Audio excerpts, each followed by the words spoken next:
back with another message. But first, I wanted to show you I brought this book as well. Oh my God, I just can't tell you. The pictures that I have in this book is remarkable. I'll do this another time. This book is very heavy at this moment, and it was a little I'm not going to talk about it, but it's a very rare piece. But I'm very thankful that Spirit guided me to get that book. But I'm going to talk about the goddess, the wild goddess, and I'm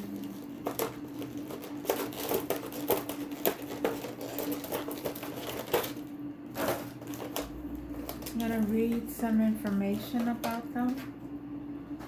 Then maybe later I'll do a reading on them. But first we have to go through understanding of the goddesses. Thousands of years ago, supposedly primitive ancestors must have noticed that life emerges only from female of every species they encountered. They probably didn't know about the seahorse's reproductive roles.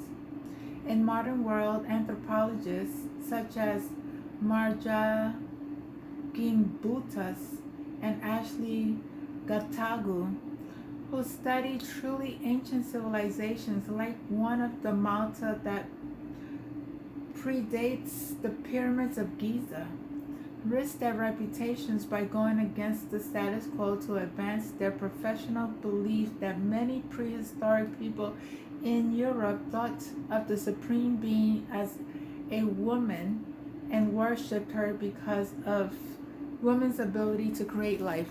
Excuse me, I'm sorry, 1 second, but I just want to date this May 14 at 9:41. I'm giving out this information.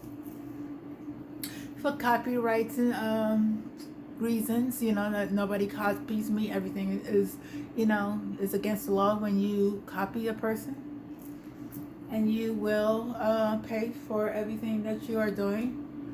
According to these anthropologists, worshiping the goddess was not an abbreviation in history, but was instead common practice for thousands of years.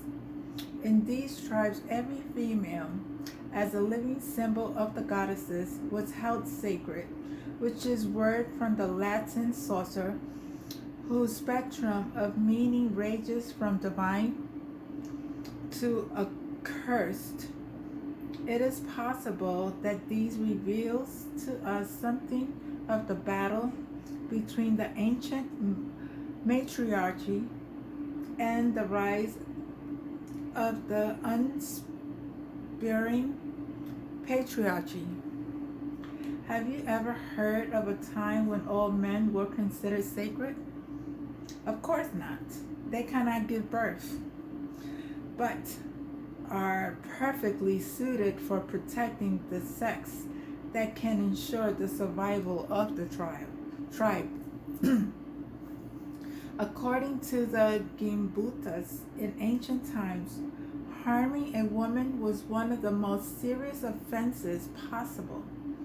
She further concluded that the concept of a male-dominated culture with a male supreme being is relatively recent in historical terms, and may have come about when the primary agricultural society succeeded so well that their populations increased and groups began to fight over lands and resources.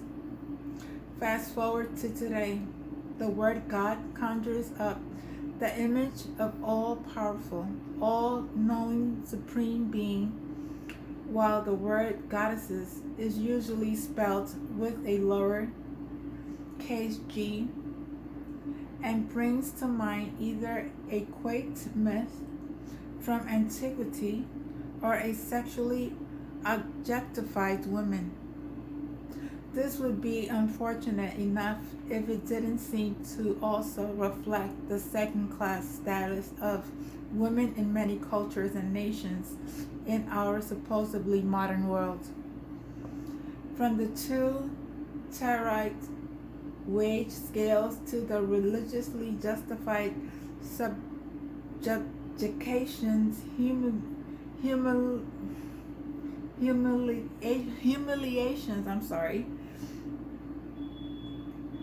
mutilation, and even killing of women, powerful men in nearly all male governments around the world dedicate to women that can and cannot do with their bodies, their lives, and their children's lives.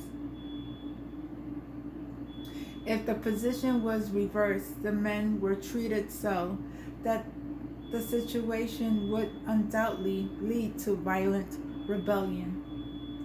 If the previous sounds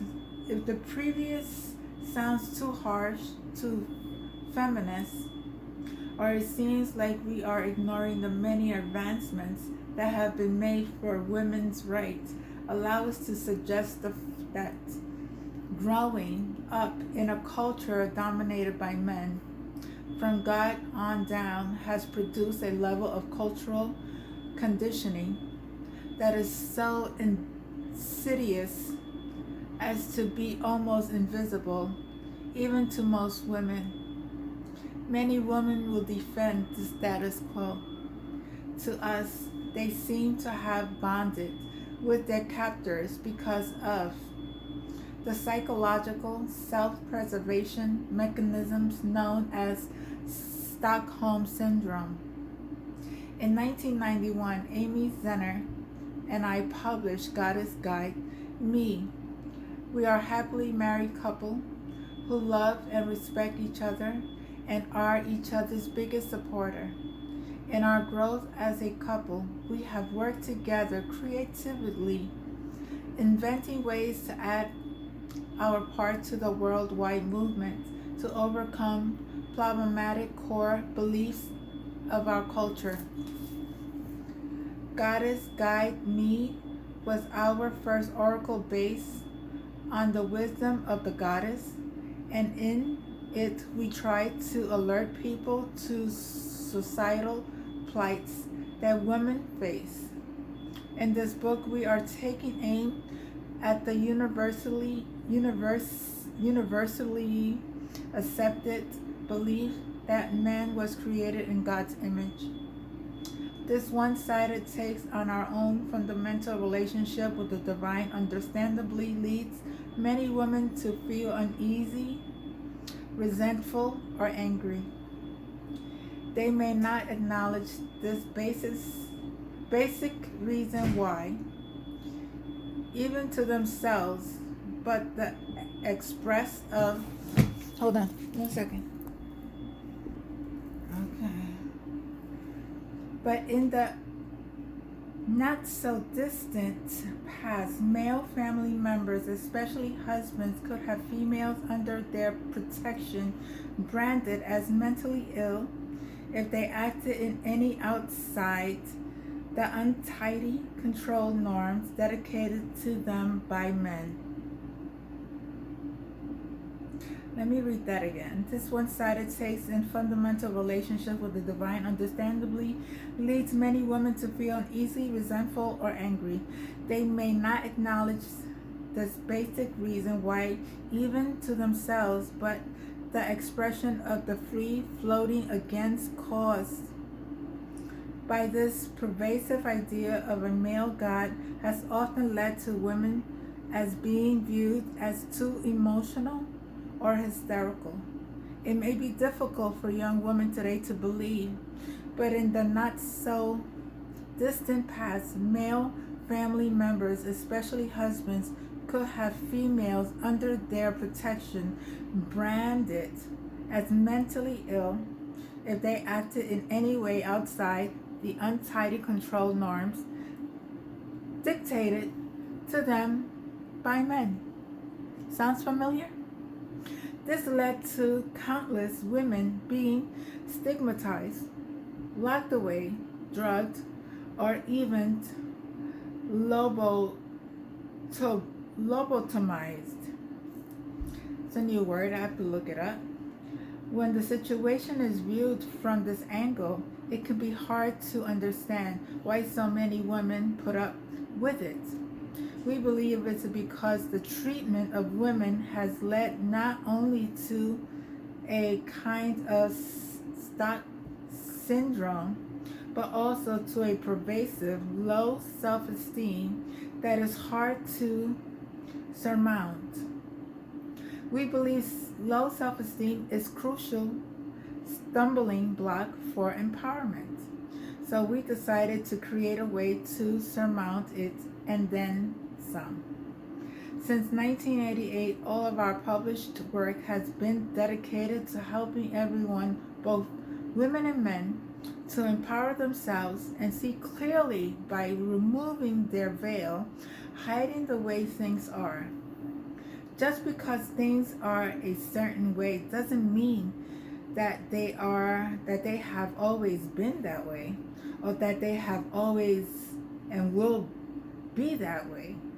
We believe that it is up to each of us to shape our lives and shape the culture of the time we live in. And we are proud to have done so. Many people cite our work as having started them on their path to a more spiritual and empowered life. Thank Goddess. We are well aware that all of the thousands of names, male and female, that have been given to the unnameable force that created and continued to create goddesses, gods, and all that is, the great mystery of what have you, are merely women-made conveniences. To impose a gender on it is to make it more comprehensible and accessible. We all are children of these same loving parents. However, to balance things out, we prefer to think of the Supreme Being as the goddess. It helps shake up entrenched belief systems, which is first step in changing them for the better. If you too take this perspective, you will be amazed at how many more cultural reinforcements of women as second-class citizens you will see. At the same time, we are hopeful that you will ramp your own efforts to end these inequities and rebalance society so as a culture can become truly civilized, modern, and inclusive. Amy and I are two unapologetic, optimistic people having experienced the miracle of finding each other, falling in love more and more each day since 1975, and the international success of our journey forces to our creativity to make oracles, books, art, fashion, jewelry, and even music that have contributed to the advancement of each genre and to society as a whole. In fact, we are positive that we have hope that our goals of equality will be realized in our lifetime. Stranger things have happened.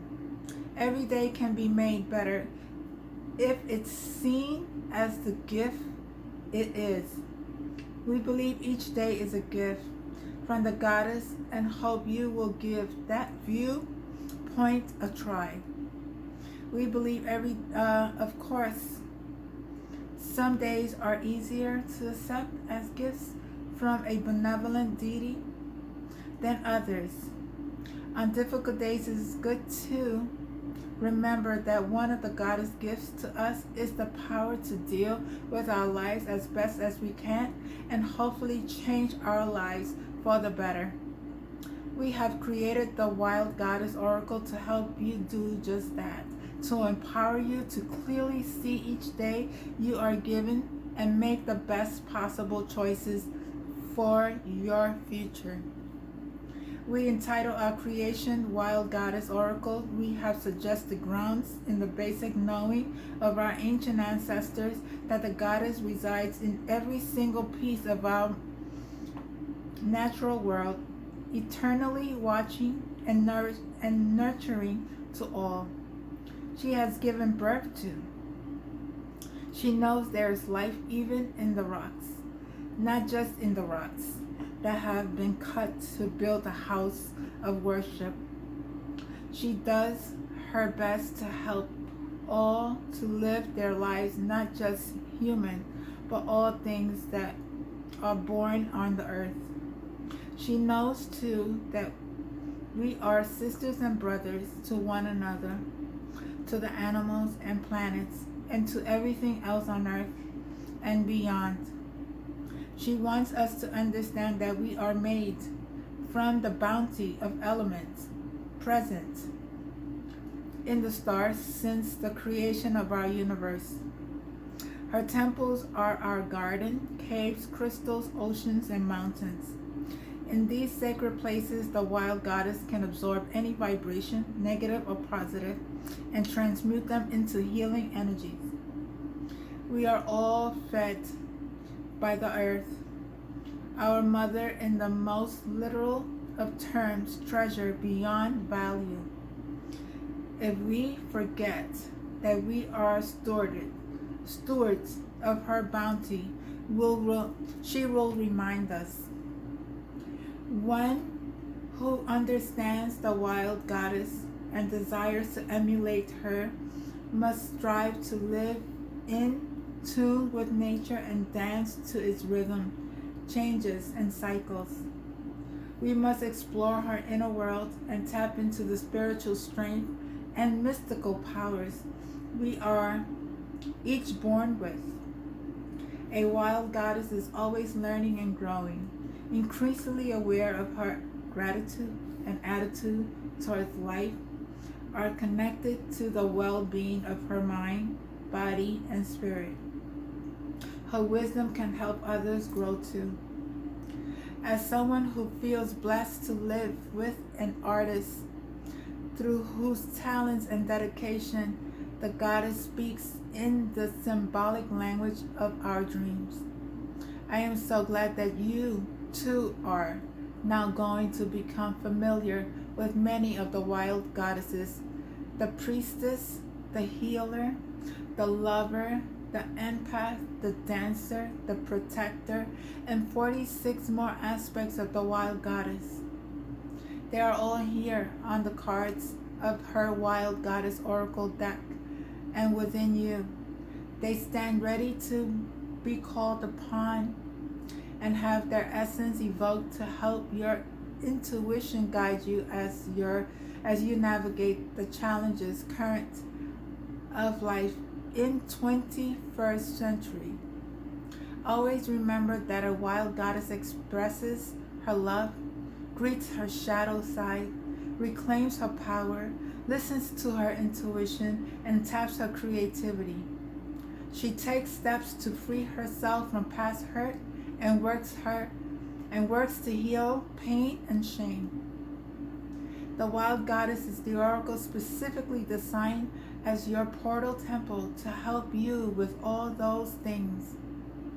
Think of it as a device you can use to turn any quiet, dry, out of the wind area with a place to lay down the cards into a sacred space concentrated by our own attempt to unite us all in reimbalancing the inequalities of the patriarchal system. I can't say that word, I'm sorry.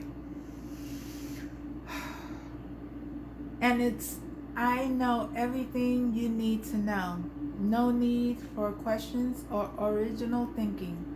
Rigid mode of being. Okay, so this is I went into explaining the goddess within us, the goddess within everyone. I just wanted to give you a brief idea of this beautiful 52 deck guidebook or cards that was created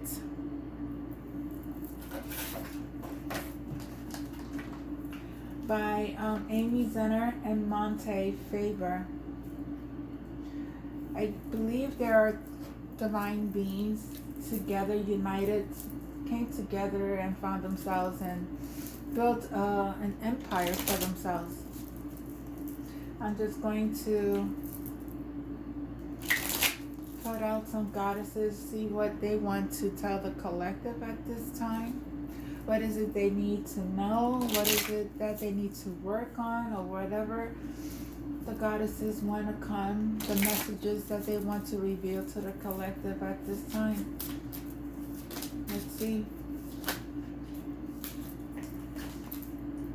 The ruler, number 13, could be very significant. I see that's number 4, that's stability. The ruler, sometimes you must create and defend boundaries to protect yourself from invasive or other inappropriate behaviors of others. So somebody needs to put boundaries, somebody needs to be a ruler of their life and stop letting people trying to control them. People who trying to invade their personal space. Could be a message for somebody. The game changer. So here we have the goddess of the game changer. Number 48 must be significant. I see this as number 12. Number 12 breaks down to a 3. So 3 could be significant, 12 could be significant, and 48 may be significant. The game changer. How confident you feel about magic and change, especially your ability to magically change yourself and your situation, is crucial. So you are a magical being. You are able to change your situation and be very confident when doing so. Wow. We have Maya. The Maya, that's number 11. Number 2 may be significant. I see this as balance. I see this as a Libra. I see this as also justice. Allow past mistakes to help you see through an illusion so you can understand and act upon what you know is real and what is false. So it all goes together. It's like you have to put boundaries, create and defend your boundaries to protect yourself from people who are trying to invade you. You are the game changer. You are able to change your situation that is not fitting you, and you have to be confident about it, and you are able to put mistakes, see the past mistakes that you have made. You see through the illusions, you understand it, and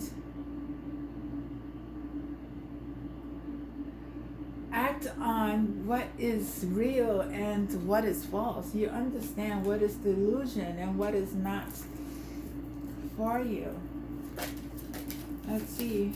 Any more messages from the goddess for the collective? Too many. What else, Spirit? What else, goddesses? Any more messages?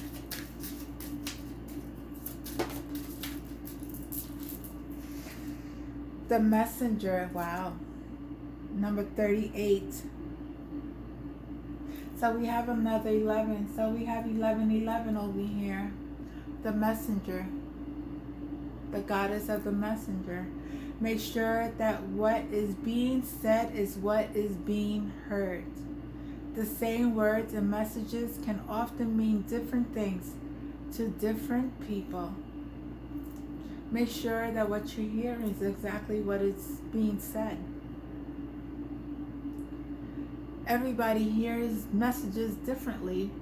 We do not all think alike. Just remember that, okay? Another message. 2 more messages, goddesses, for the collective, okay? The priestess. Wow. Be still and know. Listen to your hunches and intuition. Be ready for solutions to seemingly unsolved problems to appear. You are the high priestess. You are able to solve your own problems. You know the truth. All you have to do is go within, sit still, and let the messages come through by spirit. You have the sun god here. I see sun god. Okay? You're in tune with nature. I see nature here. You may wear some crystals. Amethyst is very good for intuition. The violet flame. Last message is the balancer. You are balanced. Soar beyond all limiting concepts and embrace your spiritual self in the place beyond female and male, where we all truly are one energy. We truly are one energy. We truly are one. You're transforming yourself. You're understanding the yin and yang. I also see the I Ching. The I Ching is here. It's also what is above, so is below. Okay? It's the dark and the light. It's transformation. It's being balanced with the universe and this and the lower, then the lower, above, and so below earth. So those are the messages from the goddess today. And number 4, once again, stability. That was 31, could be significant. And the high priestess was number 6. So there's a lot of balance here. There's a lot of there's a 11 here as well. And 4 is very significant. We have 2 4s, 2 11s, a number 12, which is 3, and a number 6, which is maybe significant for someone. I hope this gave you some understanding. I love sharing. And yeah, if you resonate with my messages, please don't forget to share, like, and subscribe. I love you all. I thank you all, and I am so grateful for Spirit and my guides and my angels and all of my deities and all. You know what? We are here to learn. This is a world of learning, and to learn from our mistakes and not be hard on ourselves, and learn how to connect to our God or our goddesses within ourselves is a very, very beautiful gift that you could give to yourself and connect with God. I love you all. Namaste. Have a blessed day. Bye. Evening. Good night.